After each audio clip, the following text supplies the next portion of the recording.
E5-2400 or i5-2500 from the same generation. Sitting next to the Xeon CPU is 16 gigabytes of ECC DDR3 memory running at 1600 MHz, arranged as 4 GB sticks that fully populate the motherboard's slots. When it comes to gaming or day-to-day tasks, ECC RAM doesn't deliver any noticeable speed boost compared to standard non-ECC modules. Its real advantage lies in reliability and stability, qualities that are essential in a server environment, but don't make much of a difference for casual gaming. Next up is the power supply, which in this case is a 350-watt unit. That's more than enough to handle a discrete GPU without an external power connector, as long as its power draw stays under 100 watts. Since there's no discrete GPU installed, we'll rely on the onboard graphics from the chipset for display output. So let's power it on and see if the system is still working properly. And of course, test what games it can actually run. Looks like the machine hasn't been tampered with too much because it boots up just fine. Inside the BIOS, we can clearly see the CPU is the Xeon E3-1220, and the full 16 gigabytes of RAM is detected. Alright then, time to jump straight into the gaming tests. Running Fortnite on the lowest settings pushed the CPU to full 100% load at 3.39 MHz, with temps holding steady at 70 degrees Celsius and power draw around 38 to 40 watts. Even though this chip first came out back in 2011, it still held a steady 40 frames per second, occasionally spiking to 50. Drops were minor and only showed up during sudden action. Overall, it's playable for casual fun, but not the kind of performance you'd want for competitive gaming. In Valorant, at low settings,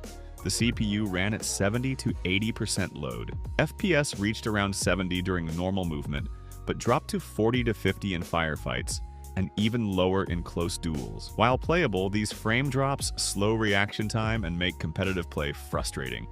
Testing Minecraft without shaders pushed the aging CPU to its limits. Frame rates dropped into single digits with occasional freezes during world loading. Once partially stabilized, performance rose to 10 to 20 frames per second, but gameplay remained unresponsive. At 14 years old, this processor simply lacks the throughput needed for a smooth Minecraft experience, even at minimal settings. I think we've humiliated this poor CPU enough. It clearly needs a partner to help it game more smoothly.